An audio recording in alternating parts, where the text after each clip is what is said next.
أعوذ بالله من الشيطان الرجيم بسم الله الرحمن الرحيم. Dear students, زم ستاسو ټیچر انجینیر کلیمالله ډایریکټر برایټ فیوچر انسټیټیوټ بټخیله ملکند نه حاضر یم ستاسو سره د لیکچر نمبر 17 کم چې د اپریټینګ سیسټم مونږه سیریز شروع کړو د هغې 17 نمبر لیکچر دی او د کې مونږه فنکشن اف اپریټینګ سیسټم شروع کړو.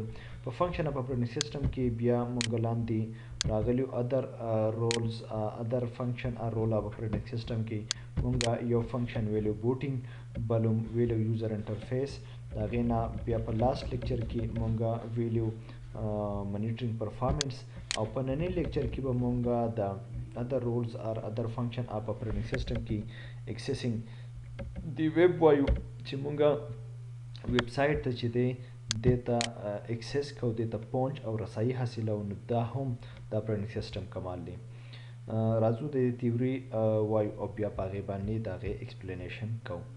We can get access to different websites and web pages like to access facebook.com, google.com etc. وای چې مونږه مختلف ویب سایټس ته او ویب پیجز ته هغې ته رسایي کوو. نو دا رسایي چې دا د چا په تور باندې کوو دا د اپریټینګ سیسټم کمال دی.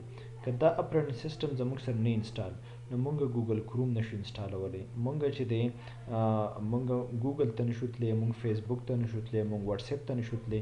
نو دا تاسو ته د دې اندازه کیږي چې دا څومره اهم سبجیکټ دی چې مونږه که دا نیټ استعمالو که مونږه د چا سره په نیټ باندې کمیونیکیشن کوو د ټول کمال چې دی هغه د دې کریډټ چې دی هغه اپریټینګ سیسټم ته ځي او دې ته دې فنکشن ته د اپریټینګ سیسټم ویل کیږي ایکسیسینګ دی ویب.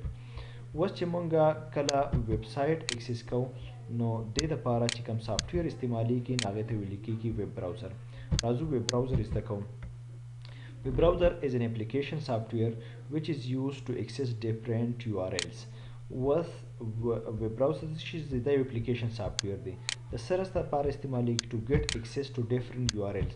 مختلف URLs ته مختلف ویب سایټس ته مونږه ویب پیجز ته چې کله رسایي حاصلو دې لپاره چې کوم سافټویر استعمالیږي نو هغه دی ویب براوزر. اوس زموږ سره مختلف ویب براوزر سافټویرز دي. هغه کې ګوګل کروم راځي، اوپیرا راځي، موزیلا فایرفاکس راځي، انټرنیټ ایکسپلورر راځي. زما سره تقریبا چې دا درې څلور واړه دا زما سره انسټال دي. په کار چې تاسو هم ځان سره مختلف ویب براوزر تاسو سټډي کوئ هغه تاسو د هغې پراپرټیز وګورئ دا وګورئ نو تاسو ته په هغې کې مختلف خصوصیات والا ویب براوزر چې دی هغه په اسانه باندې میلاو شي. فار ایگزامپل دا زما سره موزیلا فایرفاکس ویب براوزر دی. په دې کې زه کوم ویب سایټ ورکول غواړم هغه ما سره دلته کولاویږي. د هغې نه بعد بیا دا زما سره اوپیرا والا چې دی دا ویب سایټ دغه دی ویب براوزر دی دا په دې باندې ما کلیک کړله. اوس په ما سره اوپیرا چې دی هغه ویب براوزر کولاو شي. دی په خپل ځای باندې د دې اهمیت دی د دې خصوصیات دي. دا هم ډېر ښکلی ویب براوزر دی دا هم تاسو یوز کوئ.